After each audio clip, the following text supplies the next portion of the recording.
voice can break the dark. A single spark ignites the heart.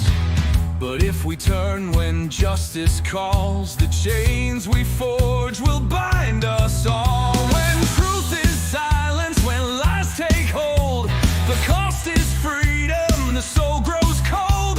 No one stands tall while another must fall. Freedom for one depends on freedom for all. We're mavericks of freedom, rebels in the fight, defending every voice, defending every right. For the moment we falter, the moment we stall, we lose our own freedom when we let others fall.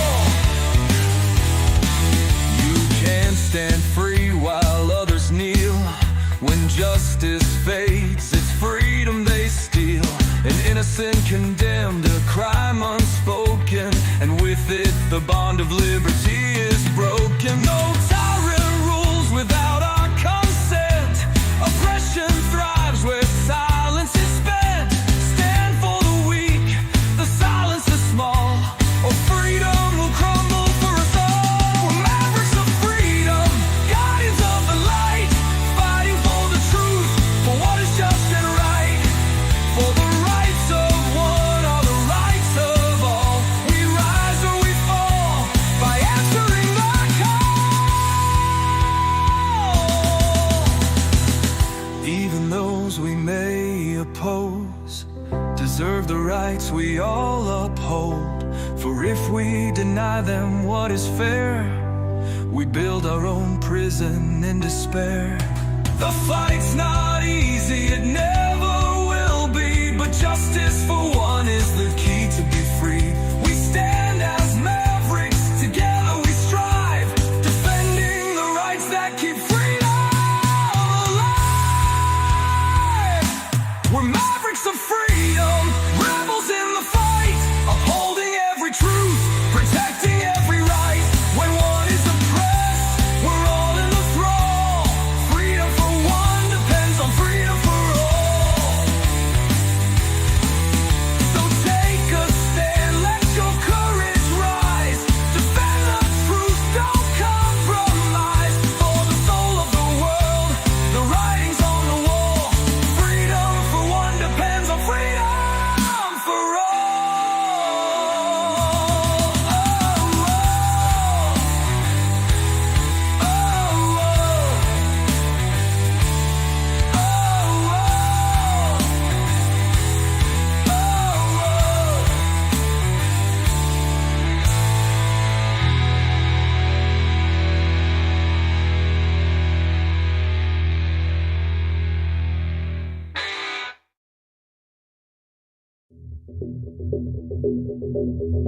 Greetings, Mavericks and new viewers.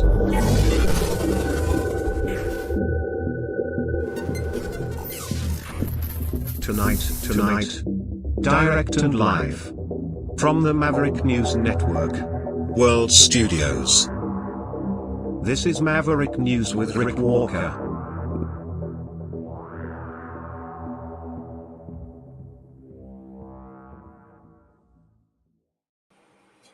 Welcome back. We're here finally. I should check the audio here too. Make sure that we are using the correct microphone.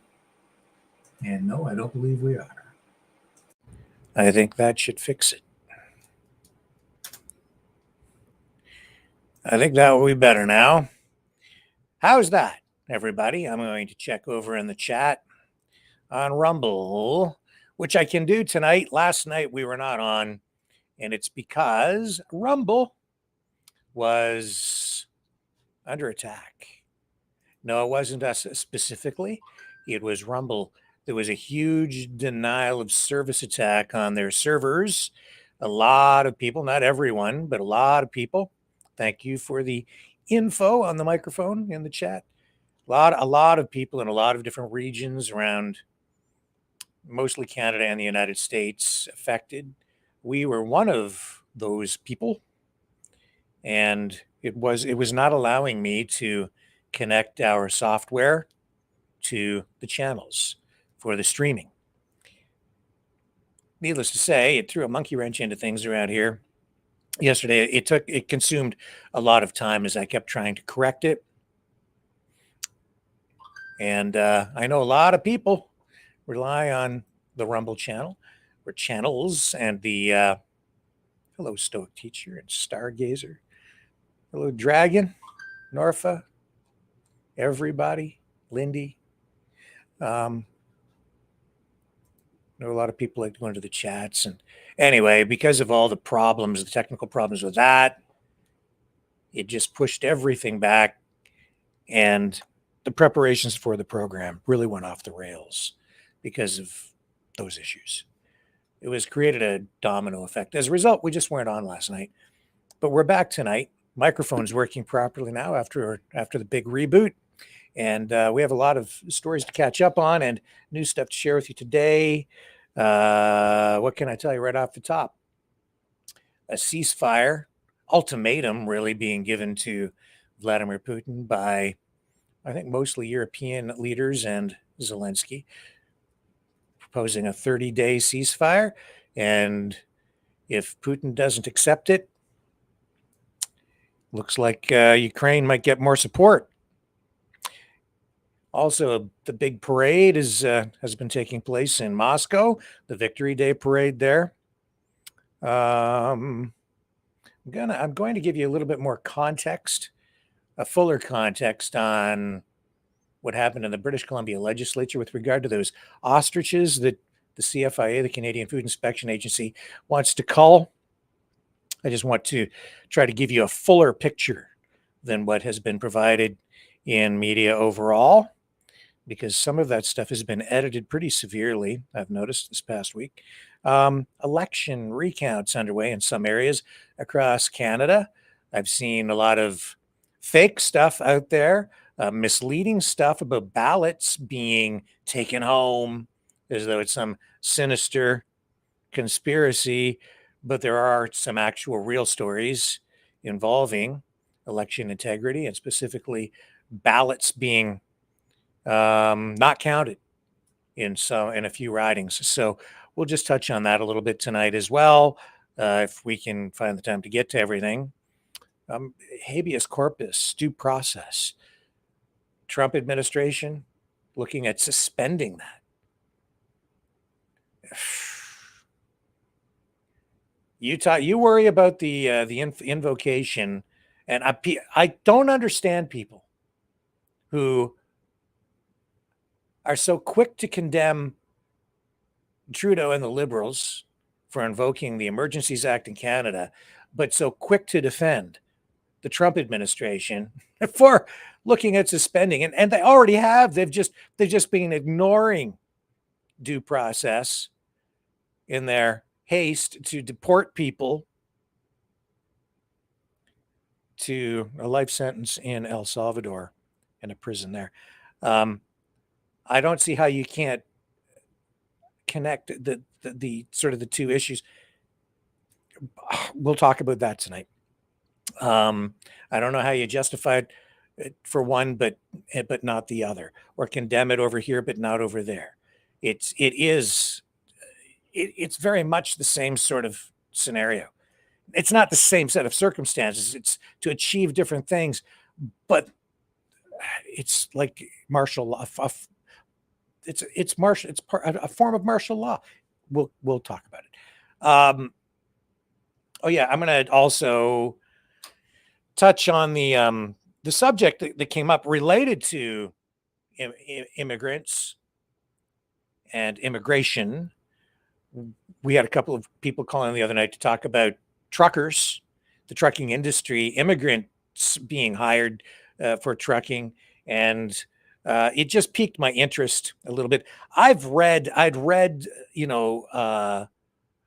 some articles in the past. I'm aware of the issues, but because of the comments made the other night and the discussion, which is a very valid discussion, I thought I would dig in and do a little research, which I have done over the past couple of days. So I have a little bit more information on that to provide fuller context on that story as well.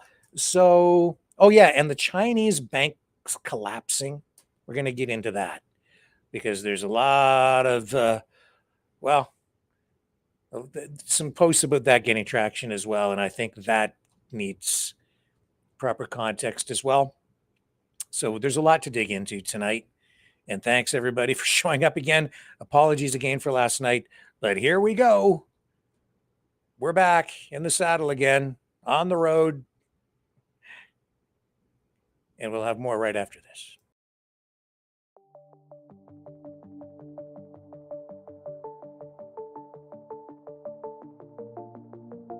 Greetings, brave mavericks. Our quest for truth continues. We go beyond fake news. Together we expose propaganda. Together we pull others out of rabbit holes. We are maverick thinkers. We are all unique individuals, defenders of individual rights and freedoms, credible, trusted, grounded in reality. Maverick News, Maverick News. Defending free speech, Donate at freedomreporters.com. Do it now. Tomorrow may be too late. Maverick News. The world is watching.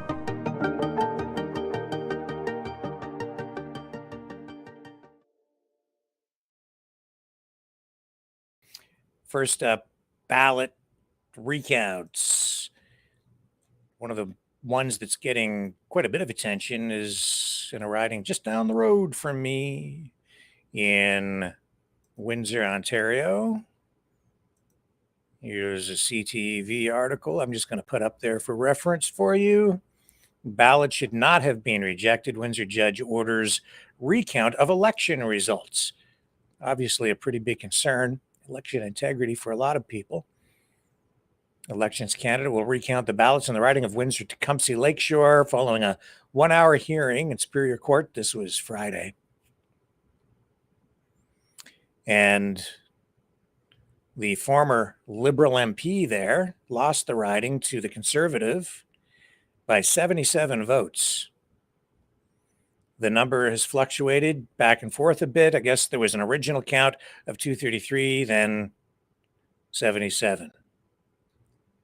So that's not the only riding involved in recounts after this federal election, which took place on the 28th of April. As you, I'm sure, can recall, ballot recounts are underway in 4 ridings across the country due to extremely close results. Now, according to Canada's election rules, a judicial recount is automatically triggered when the margin of victory is less than 0.1% of the total votes cast in a riding, approximately one thousandth of the total votes. Additionally, candidates can request a recount under certain conditions, such as evidence of errors in the initial count. So here's what we know tonight. In the riding of Terra Nova, in the peninsulas, in Newfoundland and Labrador, the Liberal candidate there, Anthony Germain, won by 12 votes over Conservative Jonathan Rowe. And so the margin there is small enough to trigger an automatic judicial recount as it falls below the threshold of 1,000th of total votes cast. And the recount is scheduled to begin May 12th. So this riding was initially declared for the Conservatives, but flipped to the Liberals after the validation process, which checks for errors in the initial count. The recount is overseen by a judge with representatives from the candidates and Elections Canada present. Also in the riding of Milton East, which is in Halton Hills South here in the province of Ontario, Liberal candidate Christina Tesser-Dirksen won by 29 votes over Conservative Pam Gill. The margin triggered an automatic judicial recount there, and the recount there is going to begin on May 13th. And then in Terrebonne, I believe is how you pronounce it. I'm just an Anglophone from Ontario, but this is in Quebec. The Bloc Québécois incumbent Natalie Sinclair Desgagne. Again, I'm just sorry for my terrible French. Won by 44 votes over the Liberal candidate, Tatiana Auguste. And the margin, again, automatically triggering a judicial recount. Now, the recount there began May 8th. Status still up in the air. And then we also have this riding down in Windsor, which is Windsor-Tecumseh Lakeshore is the name of the riding, with Conservative candidate Kathy Borelli winning by 77 votes over Liberal incumbent Eirik Kuzmerchik, Liberal. Again, I hope I pronounced the names correctly. I do apologize if I am getting them wrong or butchering them. I suspect I am. So this recount was requested by the Liberal incumbent and has been approved by the judge, as we reported, citing affidavits from scrutineers who claimed valid ballots were improperly rejected during the initial count. The recount there scheduled to begin, as we say, May 20th. And unlike the other three ridings, this recount, again, was not automatically triggered as the margin exceeds that 0.1% threshold. The Liberal candidate's request was granted because it was based on evidence of potential counting errors. Now, there are also all these videos out there circulating showing election workers taking ballot boxes home and things of that nature. And I've already explained what that is about. In some cases, that's proper procedure. It's actually more secure to leave them in the care of sealed boxes with elections workers, especially in advanced polls, because they're sealed, they're tamper-proof, they have signatures on them. If the seals are broken, somebody going to jail. and that's because those ballot boxes had to be brought back. It's part of the process. It's not improper, and it depends on the circumstances. And it's more secure to do that than to leave them in a building, because in order to have the election, as you know, you go to a church or you go to sometimes even rented commercial space or to a community center. And if those materials are left there, those ballots from advanced polls, if they're left there, then overnight, janitors, other people, you don't know who has keys to the rooms. And that's less secure than leaving them in the care of somebody who is hired. You know who it is. There are protocols in place to make sure that these people, poll supervisors have control over those ballots and keep them secure. That's about keeping them secure. In addition to that, showing people carrying ballot boxes out of the building and putting them in their cars. Yeah, at the end of the night, they have to take them to the Elections Canada head office. So it's not always a sinister thing. How do you think the ballots get from the community centers to the Elections Canada offices? The poll workers take them.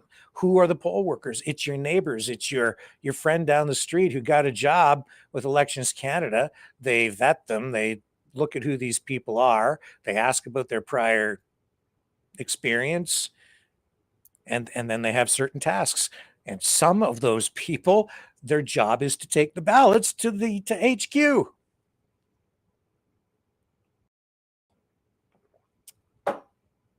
So believe what you want. What else do we have tonight? New Jersey mayor arrested at an ICE detention center for protesting. Yeah, I'll show you this one too. And then we'll get into this habeas corpus thing. It's getting nasty out there. The Jersey mayor arrested at ICE detention center where he has been protesting.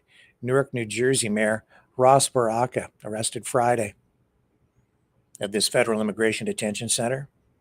Alina Haba, interim U.S. attorney for New Jersey, said on social media that Baraka committed trespass and ignored warnings from Homeland Security personnel to leave Delaney Hall, a detention facility run by private prison operator Geo Group, Barack had, quote, chosen to disregard the law, and added that he was taken into custody. This coming from Haba. And it just highlights this escalating political standoff between the Trump administration and those who are concerned about the way the immigration and deportation issue is being handled. And more controversy, escalating controversy tonight because of all of that, as we're hearing now that the Trump administration may actually want to suspend habeas corpus. They're exploring this controversial move, which is a fundamental constitutional right as part of its immigration crackdown. So White House Deputy Chief Staff Stephen Miller told reporters yesterday that the administration is actively looking at suspending habeas corpus, which allows individuals to challenge unlawful detention in court. Miller suggested this could be justified by claiming an invasion due to illegal immigration, a stance the administration has pushed despite court rejections of that assertion. Essentially, what you're getting here is the imposition of martial law selectively applied. Here, I'm going to run the clip of Mr. Miller. And I have heard this. I'm sure maybe you have, maybe you haven't. And he, interestingly here, the way he describes habeas corpus is a privilege. Okay. As I said before, you better be darn careful what you allow to happen here without pushing back. Well, the Constitution is clear, and that, of course, is the supreme law of the land, that the privilege of the writ of habeas corpus can be suspended in a time of invasion. So I would say that's an option we're actively looking at. Look, a lot of it depends on whether the courts do the right thing or not. At the end of the day... Yeah, well... It's also clear that habeas corpus is not, under the Constitution, a privilege. It is a right. And the reason you suspend it is because you're imposing martial law or a form of it. And if they can do that to somebody that you don't like, or if they can do that even to an illegal immigrant, and under the Constitution, under U.S. law, even an illegal immigrant has some rights within the United States once they're in the country. And as I've explained here before on the program, due process is a right. And if you suspend due process, if you allow the government to suspend due process, especially for illegal immigrants, if you want to call them illegal immigrants, whatever you want to call them, if you suspend due process for anyone once they're inside the country, you're on a slippery slope, and you're actually telling the government it's okay, you can suspend due process, habeas corpus, for anyone. All you have to do is come up with some sort of justification for doing it. Protecting due process for someone accused of being an illegal immigrant means protecting your rights. It means protecting due process for yourself.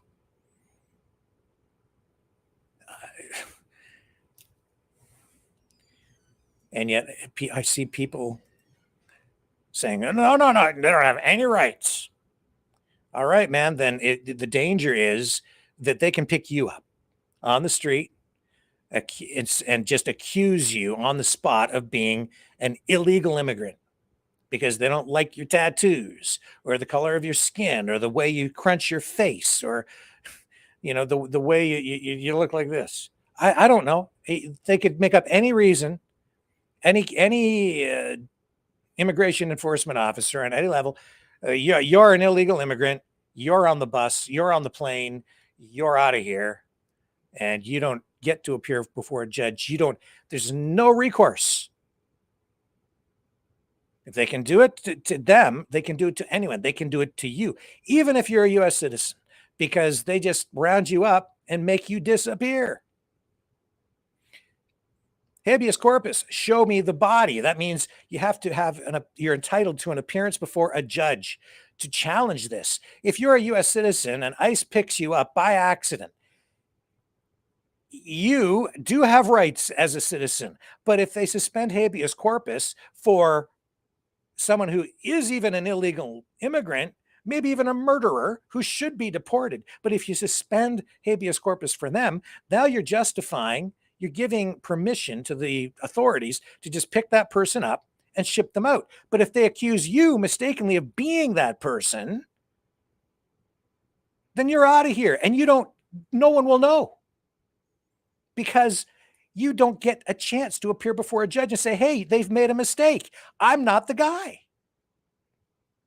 That's why you have to make sure that everybody has that right. You have to protect that. And it is not a privilege. If you can't see that, then you are just willfully blind and enabling an authoritarian dictatorship to take form. Legal experts are warning that this is going to be a dramatic escalation if this is followed through on. Habeas corpus was enshrined in the Constitution, and it has only been suspended 4 times in U.S. history, including during the Civil War. And there are U.S. law professors who say that only Congress, not the president, can actually authorize such a suspension, and unilateral action is very likely, even if challenged, if taken before the Supreme Court, it's probably going to be found to be unconstitutional. But by that time, a lot of people might just be out of here. So this move comes as federal judges, including a Trump appointee, have blocked deportations under the Alien Enemies Act, ruling that the administration hasn't proven an invasion. You see, they're manufacturing justification. This is what governments often do in order to bestow upon themselves massive powers. Oh, well, we don't like what's going on over there, so we'll make this happen over here, or tell people that this is a problem so that we can then give ourselves this extra power. Yeah, we've seen it in Canada. We've seen it in the United States. We've seen it especially in banana republics. You see it in countries all over the world. And when it happens, if you're a true maverick, you got to push back on this, because this is the opposite of freedom. Even, Pierre Elliott Trudeau, when he used the War Measures Act back in 71, during the FLQ crisis, when these separatists engaged in what some people characterized as terrorism, the use of the War Measures Act was seen by many as being overreach even then. And they kidnapped a diplomat, a politician. One was murdered. They engaged in bombings, acts that I think for political reasons are clearly, acts of, in my view, terrorism. And yet even then it was questioned whether Trudeau had used too much force, if he had overstepped his authority even then to use the War Measures Act to stamp out that dissent. Interesting too, afterward, as I recall,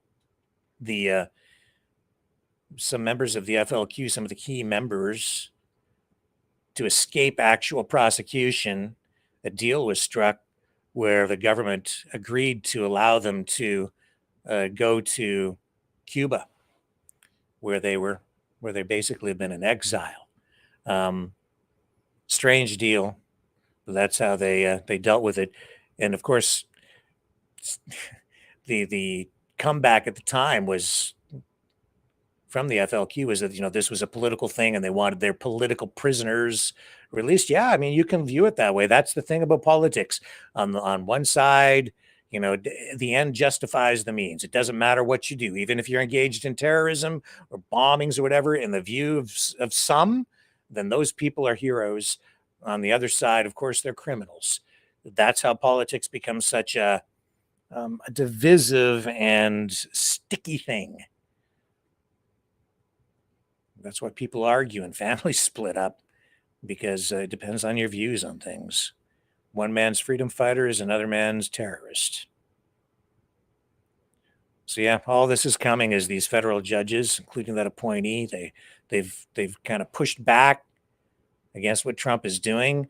The Trump administration views this as being some violation of the law or however they're characterizing this. But in reality, I'm on the side. It's like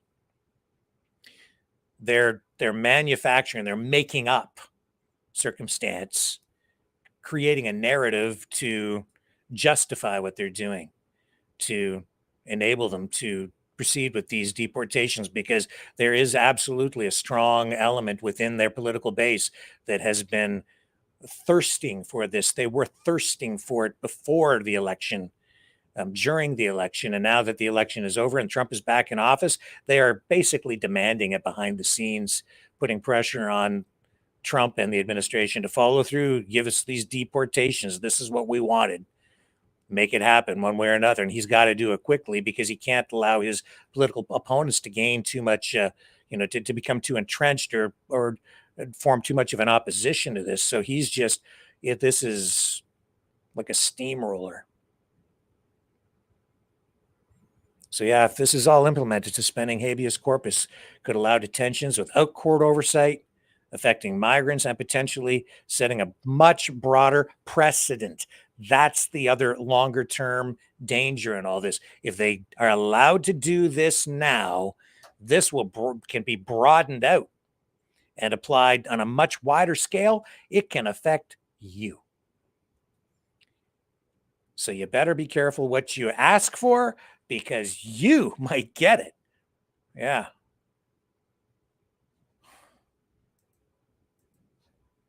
Rights, you have to defend the rights of the individual in order to make sure that the rights of everyone are protected. If the government to violate the rights of even one person, then the rights of everyone are on the line.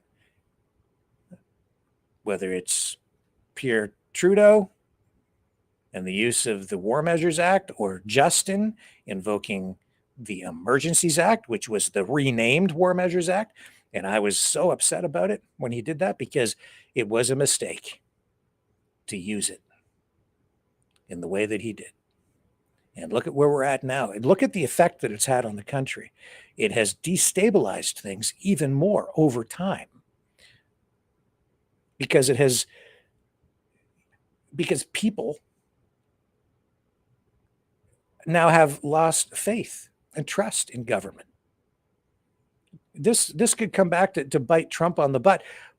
And when a government starts down this road, the only way they can avoid pushback from the public is to become even more draconian, to make sure that they never lose their grip on power, to tighten that grip more and more and squeeze people even harder. Once a government starts down the road of authoritarianism, they have to become even more and more authoritarian over time in order to prevent the public from rising up against them, in order to demand their rights back. Stay with me. We'll be right back.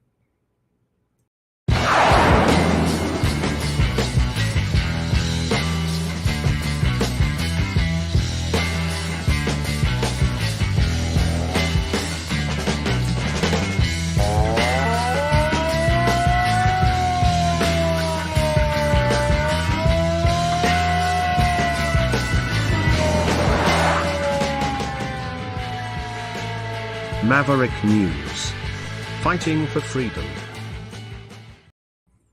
All right. Sort of shifting a little bit, still on the Trump train over here. But we're going to talk a little bit about the economy and propaganda. This has been circulating on social media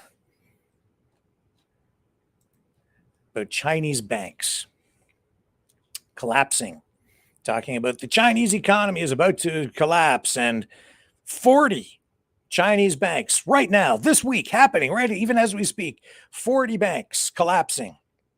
It's worse than, it's the worst thing ever. China is on the verge of collapse. I'll show you the post. Okay, here. This is one of the ones that's really making the rounds. That has really kickstarted this conversation again. 40 Chinese banks collapse in 1 week. Ongoing challenges in the property sector and local government debt continue to require attention for the stability of China's financial system. China lovers in shock. I'll run the video here. But keep in mind, this is not accurate. Looks like they're having a run on the bank. It's happening right now in China. Right now.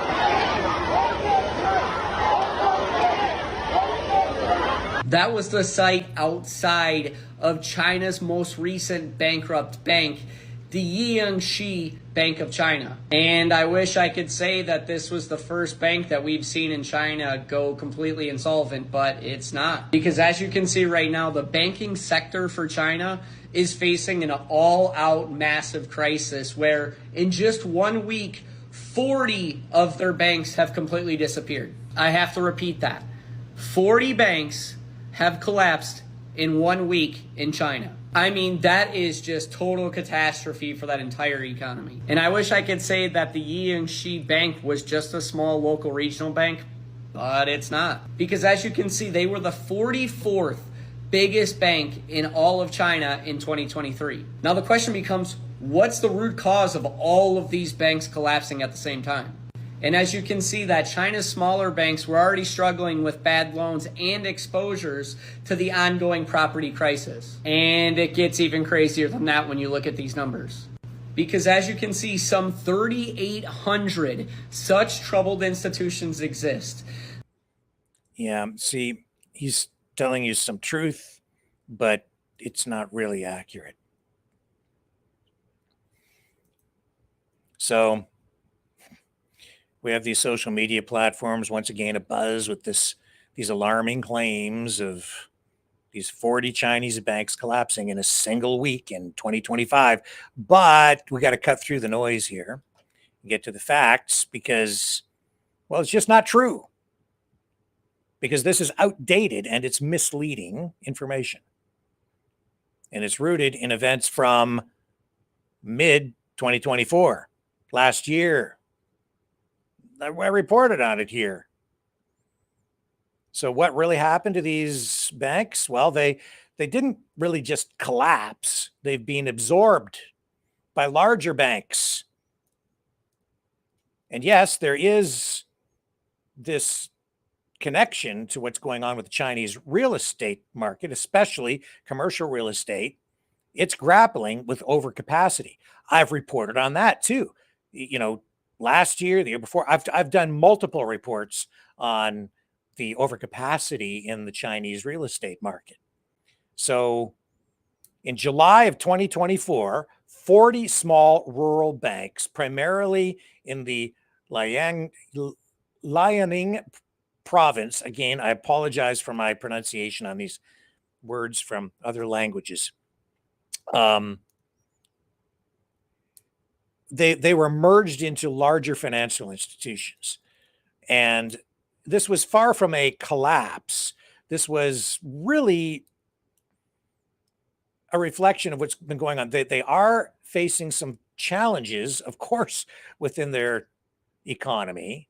But this was a strategic move by China's regulators to stabilize a fragile segment of the country's $66 trillion banking system. And these banks weren't bankrupt. They were struggling with high levels of non-performing loans, debts that borrowers often tied to the troubled real estate sector couldn't repay. Some of those banks had non-performing loan ratios as high as 40% compared to the national average of 1.62%. And so to put this all in perspective, China has over 4,500 banks I think 3,800 of them are sort of more prominent.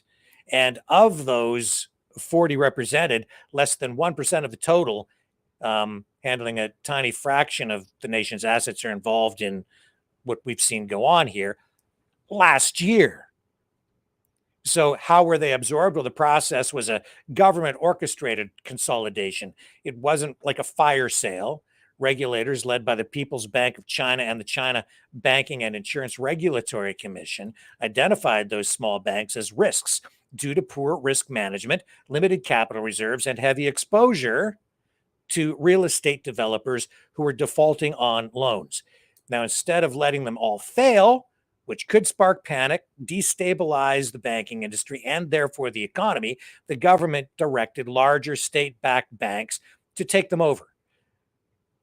Now, you could argue, in a free market, you should just let them fail. I don't really necessarily have a problem with that. But even if they had allowed them to fail, the economy, the Chinese economy itself would not have been in a catastrophic position. But this wasn't a bailout. It was a restructuring to streamline operations and reduce systemic risk. And similar consolidations have been ongoing since 2023, with China merging hundreds of rural banks to address vulnerabilities exposed by economic shutdowns and the property crisis. So this all ties into, though, the heavily, controlled real estate sector, a lot of government control over the financial sector, central planning for real estate development. That's what the Chinese government was doing. They were using commercial real estate development to try to fuel economic growth. And what they ended up doing is they built too much capacity. They built too much office space, far too much.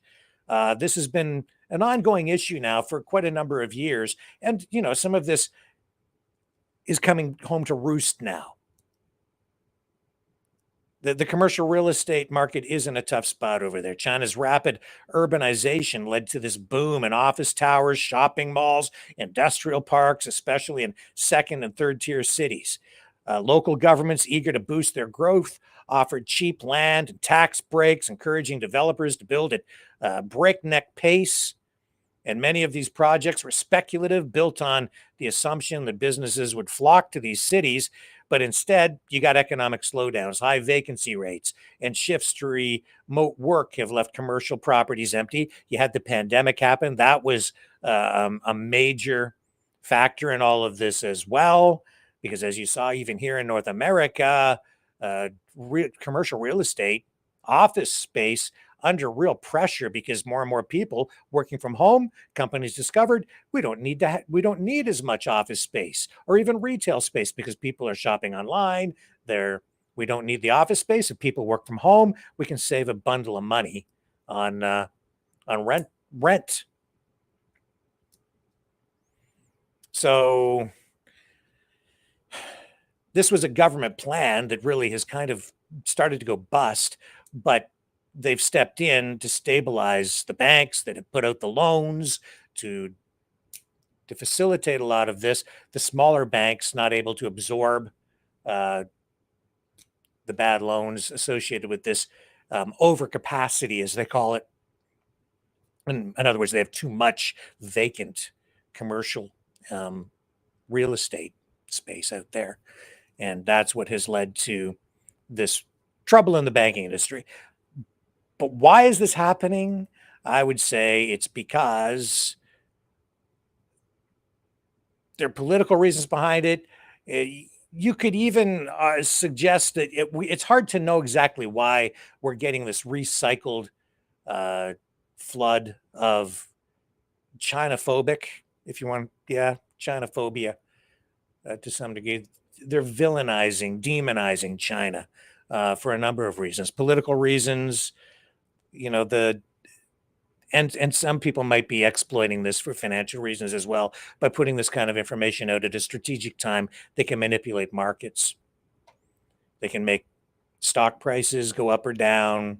They can affect pricing and therefore know when to buy, when to sell various financial assets. There are all these factors. Hard to know exactly why. But this information, actually from about a year ago, not a full year ago, middle of last year, and being recycled now. True, sort of truthful, but not really accurate because of the timing. And yet I've seen other streamers picking this up and running with it, especially some live streamers who seem to have some sort of an interest in just ramping up the China-centric, anti-China rhetoric, especially as it relates to Canada, and really hammering on this in the last couple of days on their live streams, talking about how China's about to completely collapse. But it isn't really quite true. Challenges for sure, a complete collapse of the economy, no. And then, even Trump has talked about it. China's really facing under really terrible things. I think it might also, that the recycling of this information on the Chinese banks might also be related to Trump and his current situation with the tariffs on China, to maybe try to bolster his position domestically with, his voters, his base, to make them think that it gives Trump more cards or better cards in his hand as he tries to make this tariff policy work. But I don't know. The actual reasons, who the heck knows? These are all possible reasons why we're seeing this again. And, still with the economy and Trump, he continues to just say things, do things that are destabilizing. Talking about maybe firing the head of the central bank, Jerome Powell. This is serious stuff. Federal Reserve Chairman, Mr. President, says that you would have to call him for a meeting. Do you plan to meet with him? And what do you think about? And it's like talking to a wall. He should be. The Bank of England cut today. Well, the Bank of England cut, China cut. Everybody's cutting but him. Interest rates. I don't know. We'll see what happens. It's a shame. I call him Too Late, Too Late Powell. That's his nickname, and it's a shame. It's ridiculous. So meeting, he's always too late. But in this case, it's not going to matter that much because our country is so strong. We're so powerful in terms of economic strength and what we've done. And I'll tell you what, if we didn't have our first term, you wouldn't be. We created things in the first term. We cut more regulations than any president in history. We cut the taxes more than anybody in history. And a very big factor is going to be the tax bill that we have right now, the one big beautiful bill, as we call it, which is all-encompassing, the biggest tax cuts ever in history, and bigger than even the first time. And the incentives, even great for the UK, because it'll make us so strong that we're going to be doing more business with you. It's a very important element for taxes, for every aspect, regulation cuts. That bill is, I believe it's the biggest bill of its kind ever in the history of this country. And Speaker Johnson and Leader Thune have done an incredible job. I mean, I'll let you know we have to get a vote, but we have a lot of support for that bill. And if that happens on top of all of these trade deals that we're doing, this country will hit a point that you better go out and buy stock now. Let me tell you, this country will be like a rocket ship that goes straight up. This is going to be numbers that nobody's ever seen before. That's a very important element of all of this. If we get that, if you don't, and the Democrats are fighting it only because they want to fight. They have Trump derangement syndrome. If it was somebody else, they wouldn't fight. If you had a normal person, if you had some stiff sitting behind you, they'd be fine. But they have Trump derangement syndrome.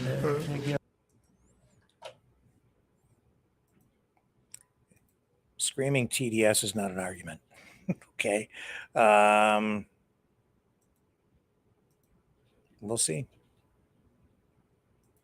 We'll see.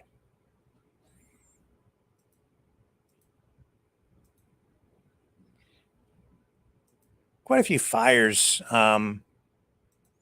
across Canada in the last week. mentioned, some wildfires. That's obviously a concern ongoing. We're getting into wildfire season now. Very dry in Alberta. We're seeing wildfires there, out in even the Maritimes, but also quite a few other fires involving, well, we talked about this apartment fire in Alberta, Edmonton. Now, I think there was maybe a little confusion about that when we first spoke about it earlier this week. That was not related, actually, to the one fire there. Not related to wildfires. Very windy out there as well, making it hard to fight these things. But this fire I'm talking about was actually the result, I guess, of someone smoking while... Did I lose the tab on this one? Maybe it's over here. Smoking with oxygen. And Chris actually sent me information on this. Yeah, apartment fire caused by smoking while using oxygen. Here, I'll share this with you because I don't want any confusion over something we had spoken about earlier. And I just recalled that we were talking about wildfires and then also the apartment fire around the same time. And I thought, I wonder if people think that the apartment fire was the result of the wildfires when we didn't really know what the cause of the fire at the time was in the apartment complex. And so I didn't want to conflate the two, especially after what we saw in California with, all those homes, like basically the whole city being burned to the ground, in Lahaina. That's not what this was at all. I'll show you. Edmonton Fire Rescue Services says an apartment fire that forced more than 200 people from their homes earlier this week was caused by someone smoking while using home oxygen. This erupted on Tuesday at 50th Street and 134th Avenue on the second floor of Wyndham Crossing. One person was hospitalized. Nearly all of the units are expected to have some sort of damage, either from the fire itself or from the firefighting effort, including water damage. At this point, we do not know how much all that damage is going to cost. So there's that. And then now today, we're also seeing that there was this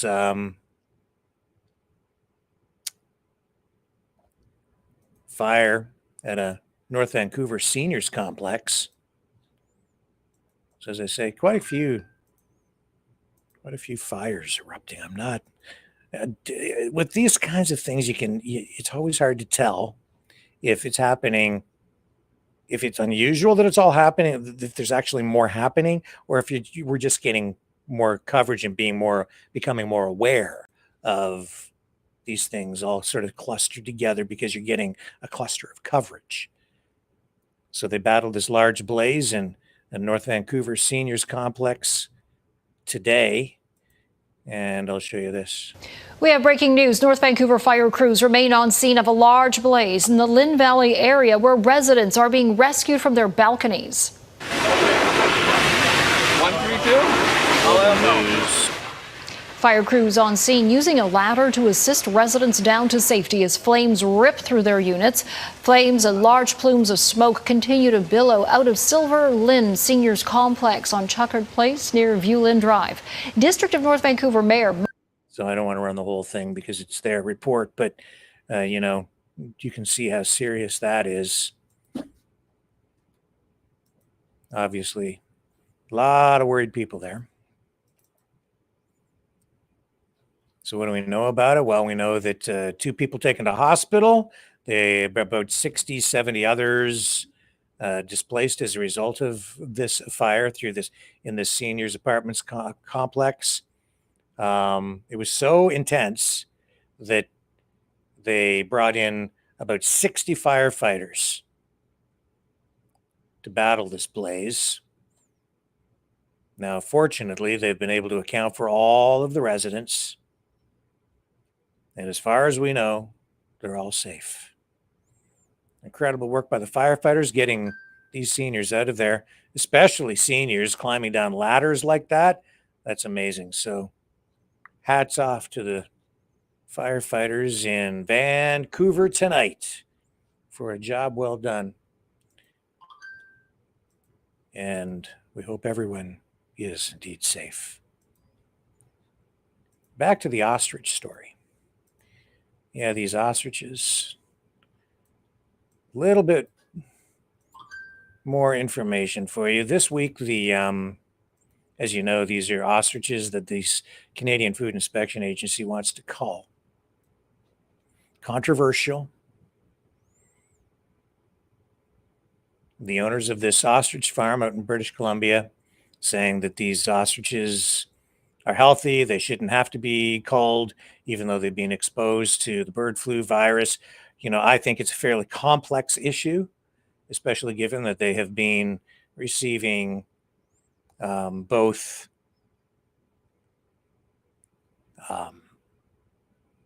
what do you call it? COVID antigens in order to induce the production of COVID antibodies, which are then present in eggs, which they were selling to a first biolab in or some sort of a research facility in Quebec, and then later to this Japanese bio-research scientist. And they were also being injected also with later bird flu antigens to again stimulate the production of antibodies. Very much like it's an inoculation, essentially, vaccinating them.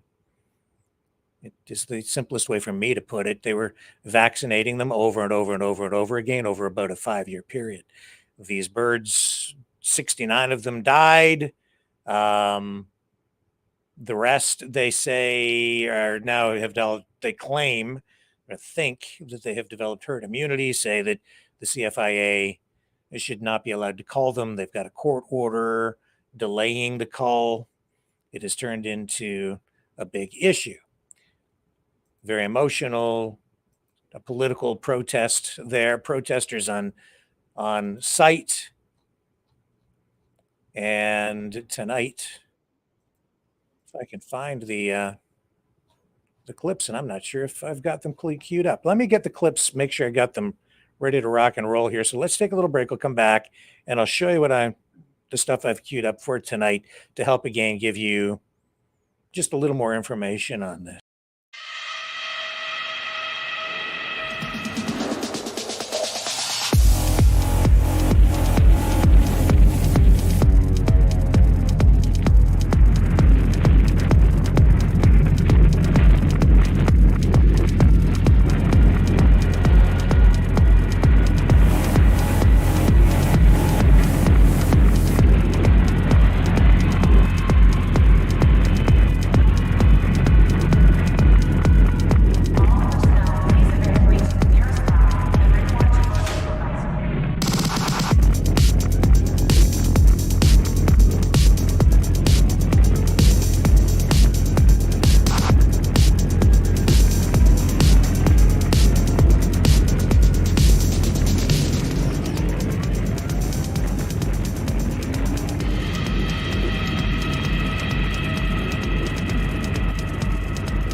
Maverick News. The world is watching. Okay, so this member of the Legislative Assembly out in British Columbia, Jordan Keeley, he's come over and has been supportive of the ostrich farm. And he went to the legislature with the owners, where they met with media, but he also addressed the legislature and raised this during question period in the British Columbia provincial legislature. So I took note of this because somebody sent me a link to a post of Jordan Keeley, the MLA, on the floor speaking about this. But what I saw just said to me, we have to share more than just what's being shared in this post. And I'll show you why. Here's the post, and I'll let it roll. Today, I'm advocating for Universal Ostrich Farm about an issue that's international, national, provincial, and can even affect my own region or my own farm, and cross over to all different types of animal species. This isn't a particular farm. It isn't just any regular farm. The farmstead in question is conducting cutting-edge research into antibody development that could help fight the avian flu and innovate solutions to treat viruses into the future. Yet despite having no infection currently and strong commitment protocols, the CFIA is moving to destroy their entire flock. Okay. Fair enough. I won't run the entire clip there. The point that I'm kind of getting to here is his clip is just, he asks this question and then this clip is just cut off and then there's no answer. And so I'm like, well, wait a minute, what's the answer to the question? They don't give it to you. So I thought, I'm going to run the whole thing. So I went and I found the whole thing. And I'm only doing this because I think that it's such an important issue. We need as much context, as much information as is available so that people can draw their own conclusions. And I'm going to say this too. What I'm about to run still doesn't give full context or full information, which is why, we'll come back and revisit this issue again in the days and maybe even weeks ahead. Who knows how long this will go on. It's a complex issue, but because it's complex, I think it's important that we not just listen to one side. We need to be listening to all the information that we can get our hands on so that we can know what's really going on. So here's the full exchange. We know that we need to ensure that there are holistic supports in place. We're going to continue to do that work. Look forward to working with the members. This is just the end of the previous thing. The vision that he described is a reality for young people across British Columbia. Okay, now we pick it up. Here's Jordan Keeley and the whole exchange for you. Member for Peace River North. Thank you very much, Mr. Speaker. Today, I'm advocating for Universal Ostrich Farm about an issue that's international, national, provincial, and can even affect my own region or my own farm, and cross over to all different types of animal species. This isn't a particular farm. It isn't just any regular farm. The farmstead in question is conducting cutting-edge research into antibody development that could help fight the avian flu and innovate solutions to treat viruses into the future. Yet despite having no infection currently and strong commitment protocols, the CFIA is moving to destroy their entire flock. Based off of outdated policies, my question, Mr. Speaker, is to the Premier or to the Minister of Agriculture. Will you commit to standing up for this farm and advocate to the federal government and the CFIA to consider a CFIA exemption or alternate options instead of blindly enforcing mass culls?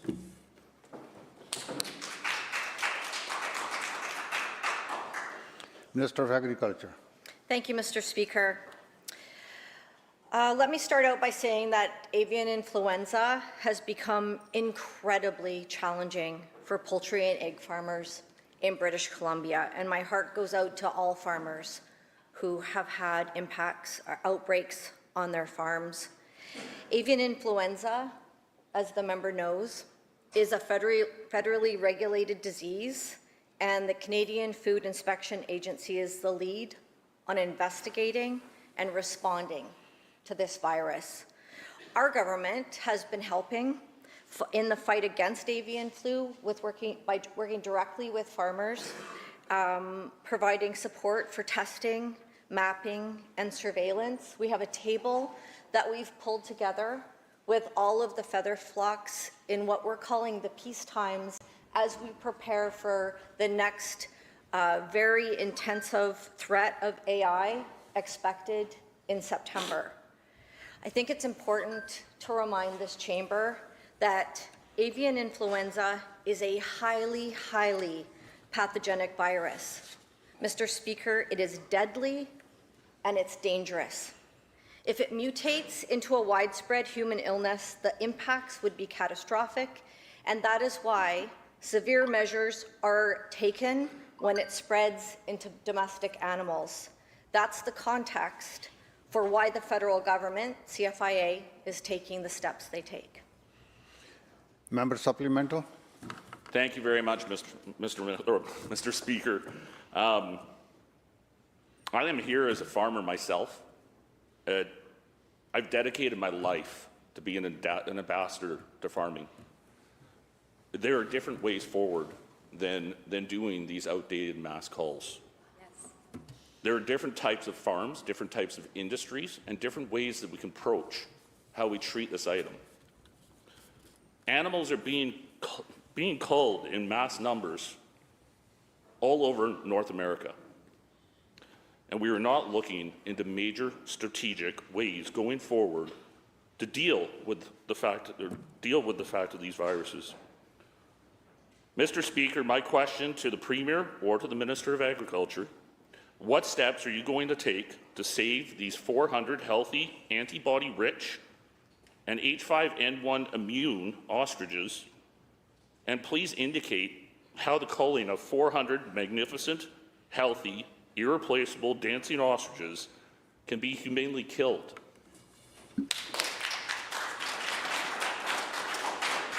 Minister.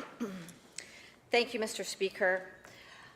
In 2022, avian influenza struck the BC poultry industry, devastating a really important part of our agriculture sector.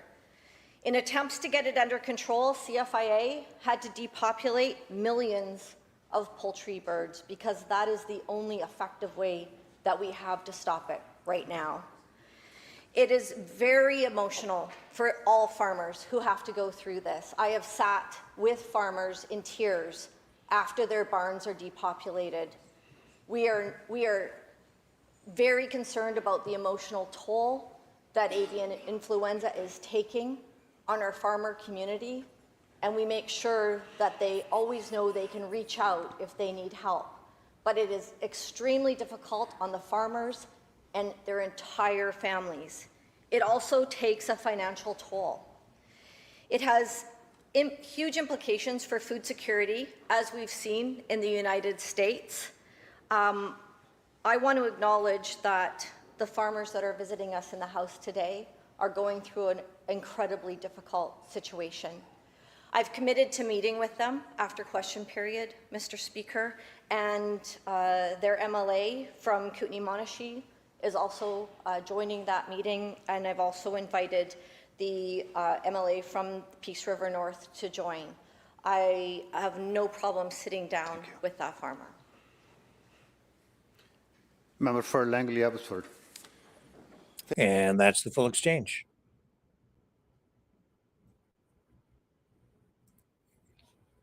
We will revisit the issue in the days ahead. Let's take another break. We'll come back. More news on the other side.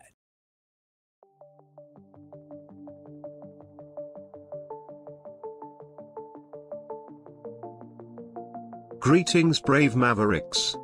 Our quest for truth continues. We go beyond fake news. Together we expose propaganda.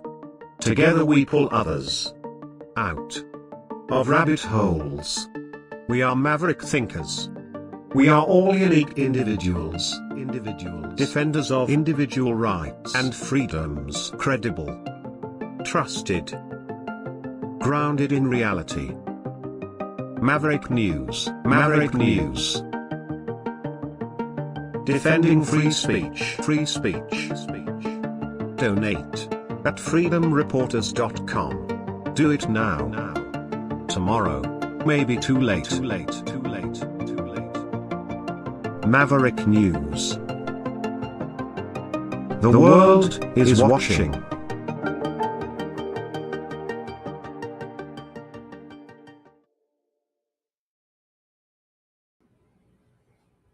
All right. We are seeing European leaders putting pressure on Vladimir Putin. They want an unconditional 30-day ceasefire with Ukraine, and they want it to start on Monday. So this call has been issued during a meeting of the Coalition of the Willing in Kyiv.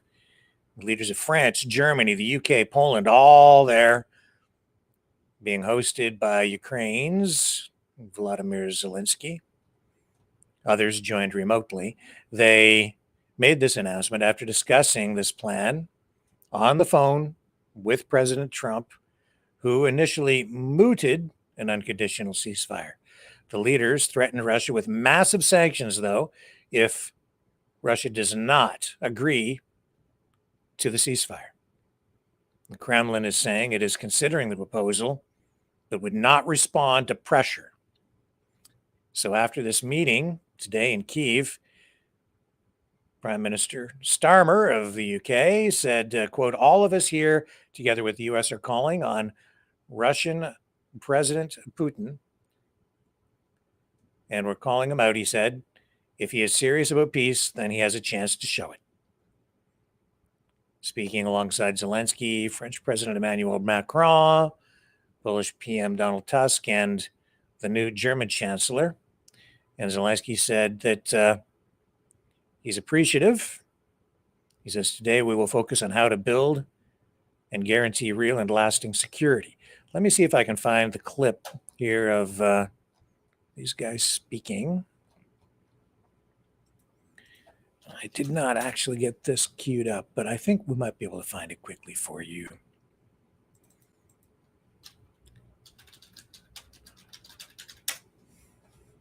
Yep. Here, I'll show you. We'll do a little Twitter scroll.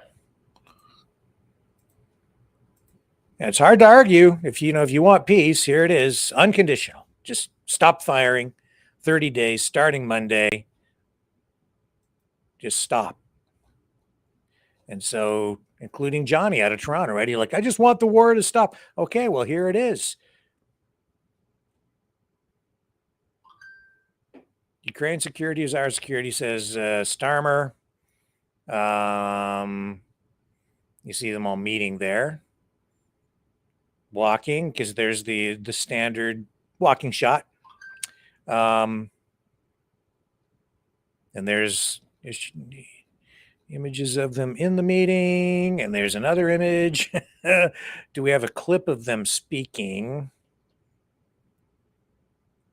No, this is old. So I guess no clip here available easily. But anyway, you know what the story is. I've shared that with you. And we'll see what happens.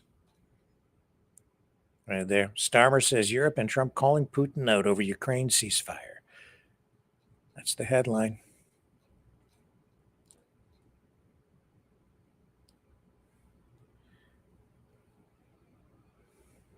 Yeah. And while Russia celebrated during their Victory Day parade in Ukraine, we had this, where they were honoring fallen soldiers in the Maidan Square. Let's mute the audio. We don't need the music.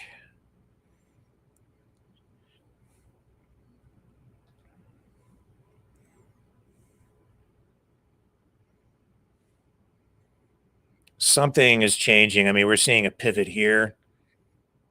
I've said it's become clear that the European countries have decided that this is a line in the sand that they're drawing. I don't think that we should underestimate the resolve here and the position, what's happened with Trump and this America first and American withdrawal from this position of leadership over there. It's been a wake-up call for Europe, and we are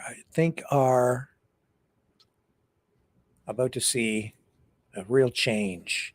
Here's a copy of the letter that was issued calling Putin out and outlining exactly what it is they want as part of this ceasefire.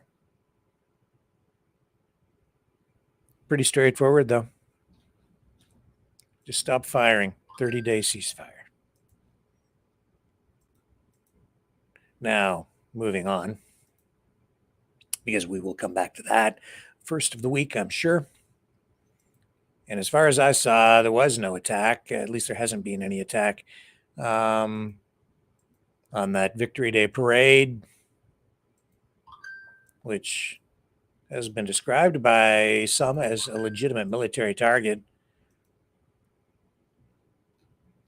A lot of people, I didn't think that you would see it, because as much as it would have been something they could use, the Ukrainians could use as a way to demoralize people in Russia by attacking that parade with drones, and they do have the capability of doing it. I was pretty sure they wouldn't, because it might look, it just wouldn't have a good PR look, especially after Putin said that he wanted a temporary ceasefire for, I don't remember how many days, 3 days, 4 days, 7 days, whatever it was. He was clearly trying to protect the parade by having some sort of a ceasefire agreement in place so that the parade could go off without a threat.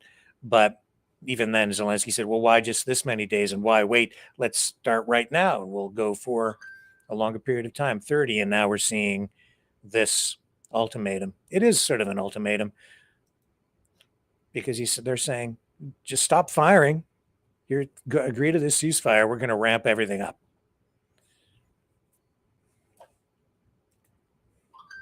Ceasefire sounds pretty good. And then maybe we can get to the bargaining table and save a lot of lives. Peace is usually a good thing. Good thing. Also, just wanted to revisit this issue of immigration, trucking. It came up in the call-in show the other night. 2 nights ago, I guess it was, yeah. So I started digging into this. It's a critical issue affecting Canada's trucking industry and the role of immigrant truck drivers. Some people saying, that immigrant truck drivers more prone to be in accidents. So I thought, I don't know. I know that there are big issues surrounding this, a lot of concerns, a lot of articles written about it, especially in publications dedicated to the trucking industry. I've read some of those over the last number of years. But I thought I'm going to go review some of this information. So Canada's trucking industry is, it really is the backbone of the economy, because it moves everything from groceries to construction materials. I mean, if you have it, it arrived on a truck at some point. But the industry is facing a serious challenge, a driver shortage.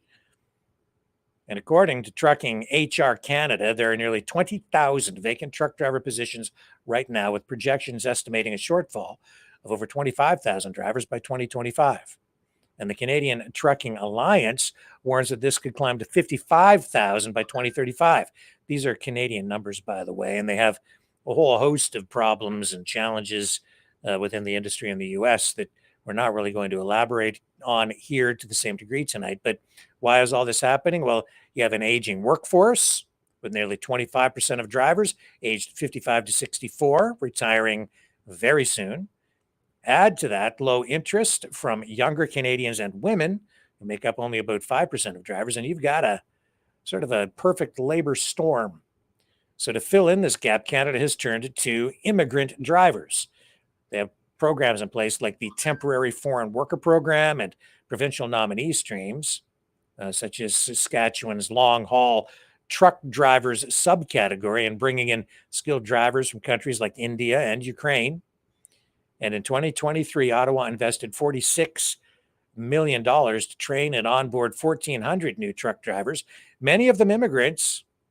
Immigration Minister Sean Fraser at the time even launched a pathway under the Economic Mobility Pathways pilot to help skilled refugees, as they called them, including truckers, settle in Canada. And some might say, well, that's a win-win, but now there are bigger issues like safety. Now, a common stereotype paints immigrant drivers as accident-prone, struggling with unfamiliar roads.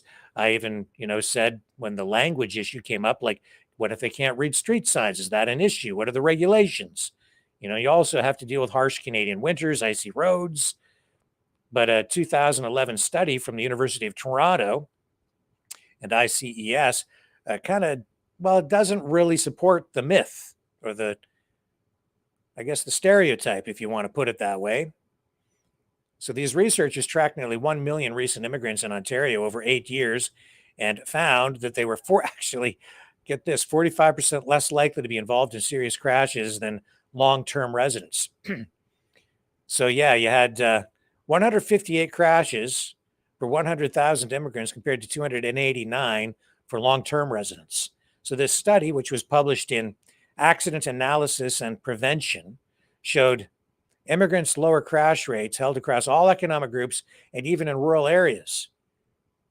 If long-term residents drove as safely, they said that we would have seen 49 fewer deaths and 2,000 fewer surgeries as a result of injuries annually. Well, some people out there, I'm sure, are going to be saying, oh, it's not true, that it's all rigged. I guess you can make stats say anything you want. But I can only give you the information that's out there. So if that's true, they say immigrant drivers are actually safer, but I'm not so sure that that's really true. I don't know if they're any safer or unsafer. There's some studies that show that actually immigrant drivers, including especially illegal immigrant drivers, are safer because they don't want to get in trouble. So they drive with more caution so that they don't get in an accident or get a ticket, because if they get pulled over, they might get deported.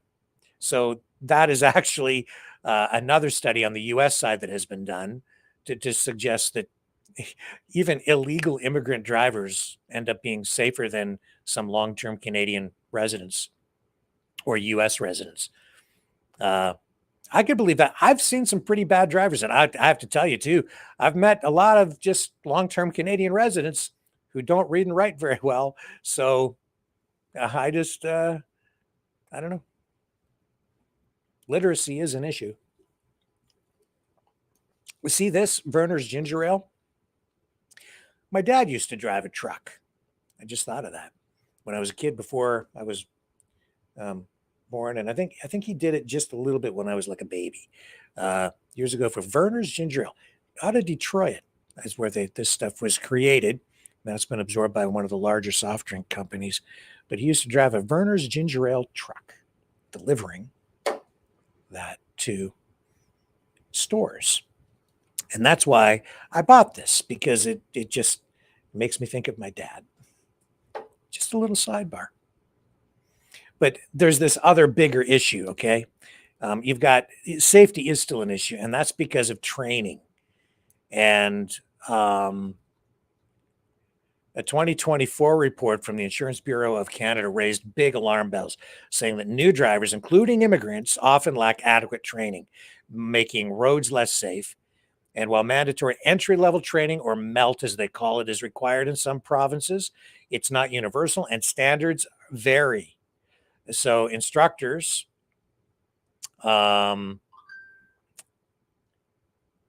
emphasize that, driving an 18-wheeler isn't like driving a car. Yet some schools face pressure to kind of race or rush these students through the process in order to deal with this driver shortage and costs. And so it looks like these studies and investigations have shown that in a lot of cases, the companies are taking shortcuts, cutting corners when it comes to training. Newcomers desperate to get permanent residency are sometimes charged as much as $35,000 to $50,000 for trucking jobs, being kind of exploited by companies as they seek jobs. Once hired, they face sometimes unsafe working conditions, inadequate training, and even employers with poor safety records. So they're vulnerable to employers who maybe don't live up to their obligations and don't always adhere to the rules. That's what these investigations have also shown. And the investigation also highlighted cases like the the Humboldt Broncos crash, which killed 16 people. And the driver involved in that crash is one of those drivers who was in. It's a case where he was working for a small carrier with minimal oversight. Now, exploitation doesn't stop at training. The Globe and Mail did an investigation that I kind of recalled, went back, found the information on that again, and their investigation revealed that companies hiring more foreign drivers than they have trucks, suggesting some profit more from recruitment fees than actual hauling. And others described conditions. Some of the other drivers there describe it as like slavery because of the low pay.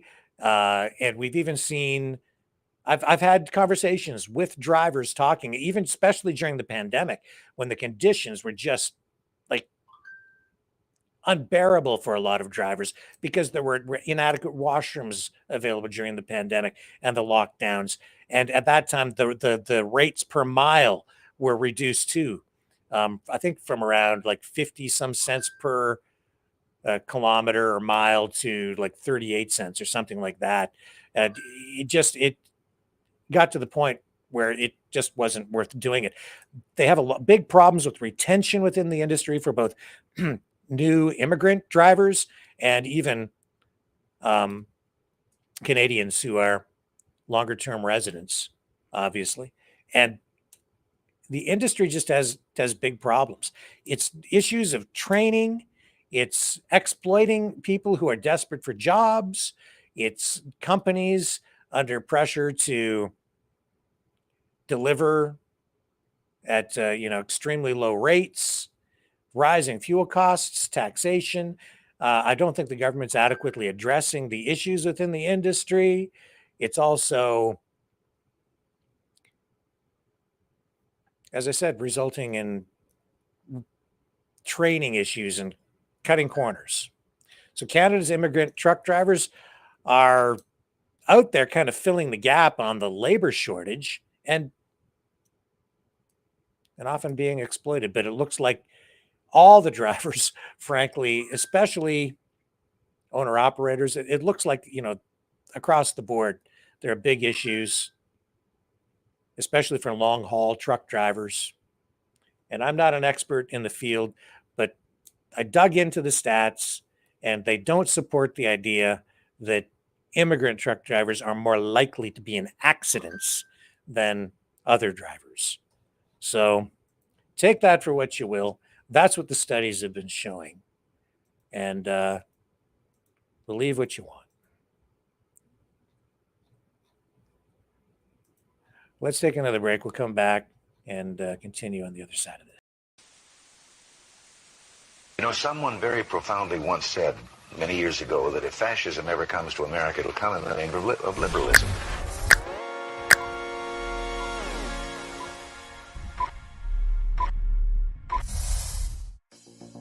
Well, I think it's time we ask ourselves if we still know the freedoms that were intended for us by the Founding Fathers.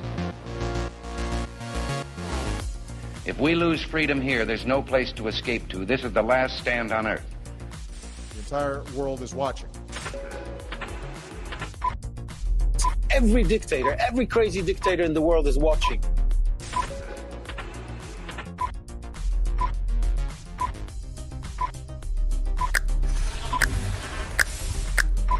The world is watching. On TV. The entire world is watching. On social media. But the entire world is watching, and yes, they are seeing what we have apparently bravely been willing to say that others are thinking. Stand for freedom. Literally stand for freedom. Let's get this done. The entire world is watching. We're at war with the most dangerous enemy that has ever faced mankind in his long climb from the swamp to the stars. Maverick News. Maverick News. Maverick News. Let me have more control of my own destiny. The world is watching.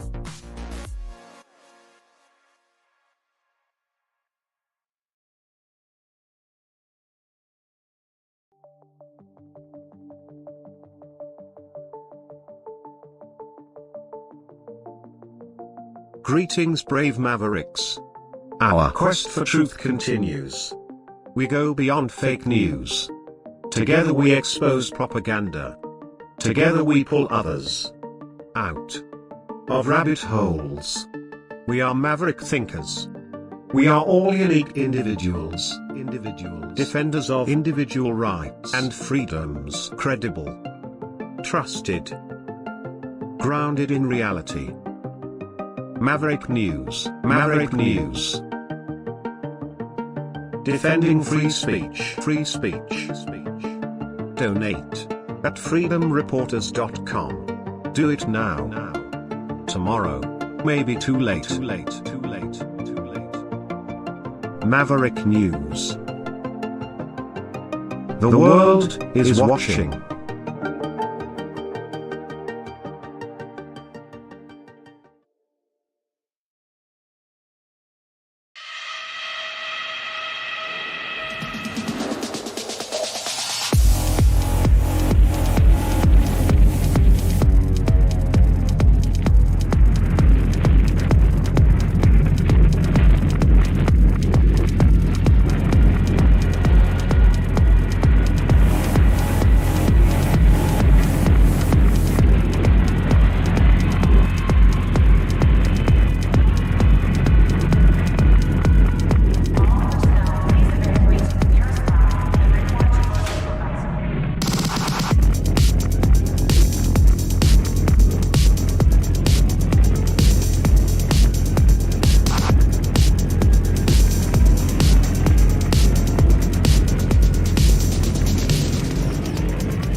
Maverick News. The world is watching. All right.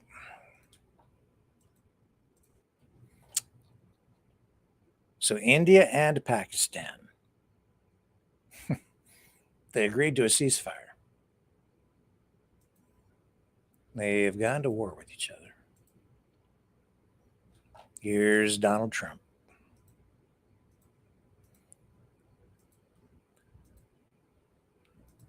Commenting on it. I will show you. This is what he posts on Truth Social.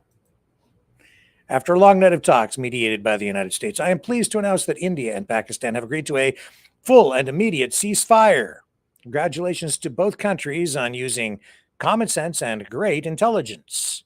Thank you for your attention to this matter. Seems like, I don't know, odd way to phrase it, but okay. So that's what he posts. And then that lasted about 2 hours. It had been this ceasefire had been expected to bring a swift end to weeks of escalating clashes. We've seen missile and drone strikes triggered by the massacre of tourists by gunmen last month that India blames on Pakistan.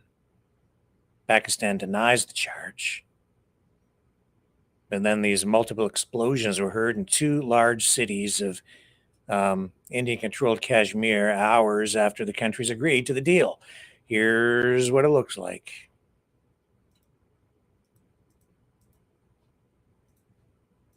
Here we go. Full screen for you.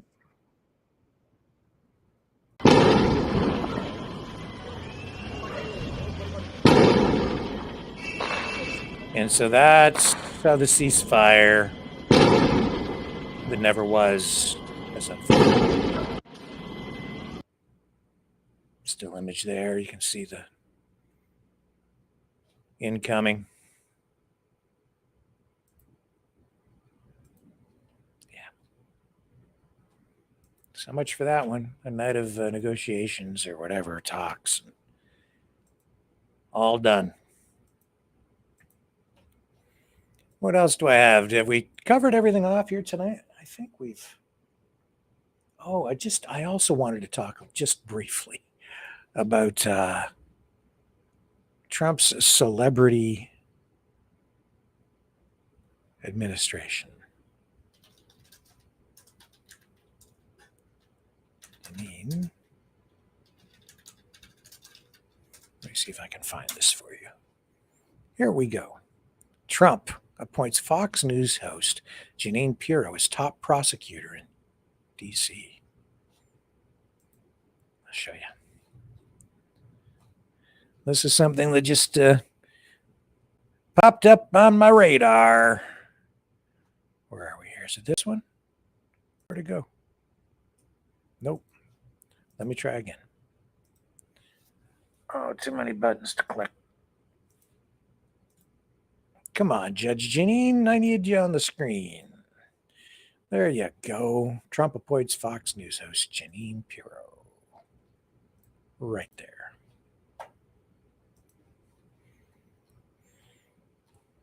Yeah. President Donald Trump says he will appoint Fox News host and former prosecutor Jeanine Pirro as interim U.S. attorney for the District of Columbia. Trump announced the pick in a post on Truth Social. Where else? The selection comes as Trump told reporters in the Oval Office Thursday that Ed Martin, who's currently serving as D.C.'s interim top prosecutor, would not be taking the position permanently after losing support among top Republicans in the Senate. Trump earlier reported he was eyeing Pirro for the position. The White House did not immediately respond to a request for comment from ABC, which is where we're sourcing this article from tonight. But of course, receiving widespread attention and media coverage. It's the strangest administration I think ever. The reason I just highlight this is because the Trump administration, it is like reality television. He keeps picking media people to, and not just media people, but people that get great ratings in to key positions. I'm not sure these people are truly qualified. Now, Judge Jeanine obviously has a background in law, so maybe more qualified than most. But, Pete Hegseth, in his position, he's a Fox TV guy with like a lower level ranking in the military, and now running the show. And he seems to be picking these people because they have a high profile on social media or through mainstream media, in particular Fox News. It's like if you can get a gig on Fox News and you have a good ratings, Trump might appoint you to a key position within his administration. You could be running the CIA or the FBI. All you have to do is just get a job on Fox News where you comment on law or policing, immigration, whatever. And you'll get a job with Donald Trump if you just say the right thing. I just find it amusing and concerning. It's a strange way to pick people to run the government.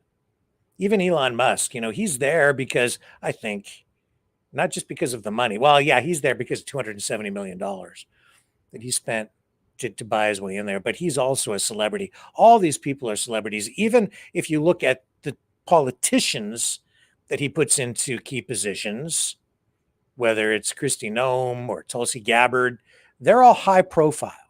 They get a lot of media attention. There are a lot of politicians out there that don't really get very much media attention, but these are all high profile people with big social media followings, get a lot of interviews on mainstream media. They get the ratings. It's just something I've taken note of. This is just the latest one. Judge Jeanine, is she really the most qualified legal professional in the United States of America to fill that position as the top prosecutor in D.C.? I think you'll find she's very loyal to him. That's the other requirement. But I'm not sure that it makes for an entirely competent administration. And maybe it doesn't matter because he really is ruling with a Sharpie. People who think that there's more democracy in that, I also don't understand that. It's more democratic than the Canadian parliamentary system because we get to vote for the president. Yeah, but this guy, all presidents, really, they have this massive amount of power with executive orders, and this has been a presidency of executive orders. Again, that I think is something that might be ringing alarm bells for people because there's no longevity in that. Because as soon as the next president that comes along, everything that Trump is doing by executive order right now can be undone. So there's no staying power there unless he's able to hand over power to someone who continues with his agenda, his policies, and is of the same mind. So they leave his executive orders in place. But you get a Democrat back in there and everything Trump has done is going to be undone. It's instead of dealing with these things through actual legislation and putting it through that process, those are more difficult things to have undone once you have a change in the Oval Office. It isn't very democratic. I challenge anybody without looking them all up to tell me what the 450 plus executive orders deal with. What do they encompass? What are they all? Do you even know? I don't know. How could I? Over 450 of these orders from Donald Trump. One guy. All that power. I don't think that's very democratic. But some people seem to be hungry for a republic in Kazakhstan. And that is an issue that we will revisit in the days and weeks ahead as well, and probably even as early as tomorrow night when we return with more of the top news stories of the day here in the Maverick News Channel. With that, we're going to wrap up for the night. And what shall I leave you with this evening? Take us out of here. How about a little bit of Americana? I know that my friend John out in Alberta likes this song.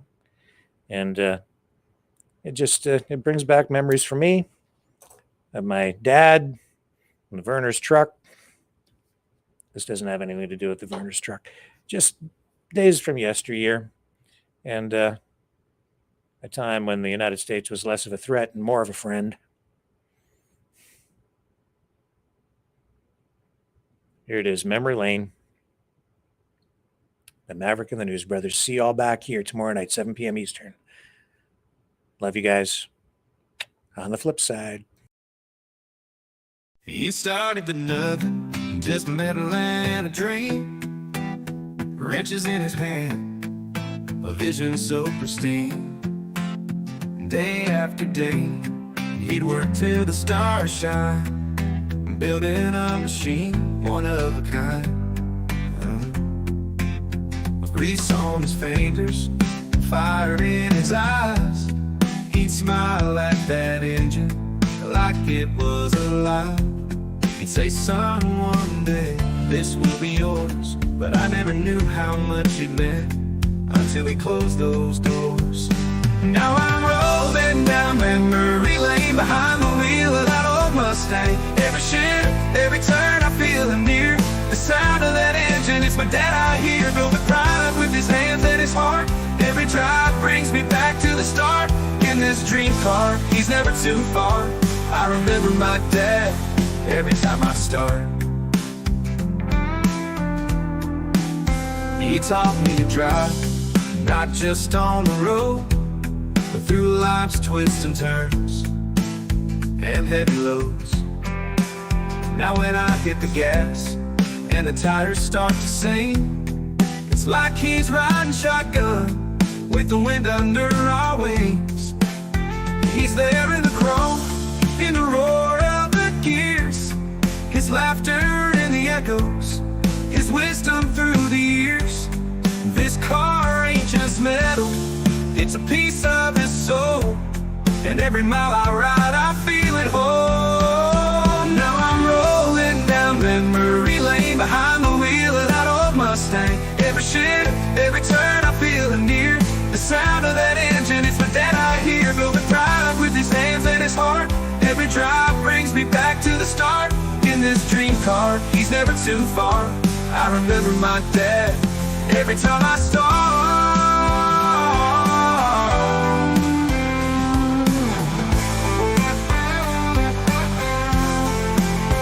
Through the rain and the rust, it still shines so bright, like the love he put into every late night. And though he's gone, I know he's still here. In every curve of this car, I see him clear. Now I'm rolling down memory lane behind the wheel of that old Mustang. Every shift, every turn, I feel near. The sound of that engine, it's my dad I hear. Building pride with his hands and his heart. Every drive brings me back to the start. In this dream car, he's never too far. I remember my dad every time I start. Yeah, I remember my dad every time I start.